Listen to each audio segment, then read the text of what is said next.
এটা হচ্ছে ফুলপুকুরিয়া পুকুর। এটা একটা পার্ক, বিনোদন পার্ক।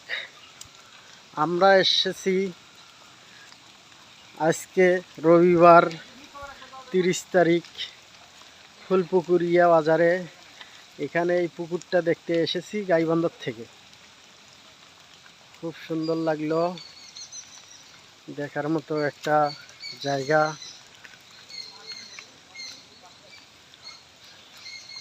আপনারা এসে দেখতে পারবেন। চারপাশে এইরকম রাস্তা আছে,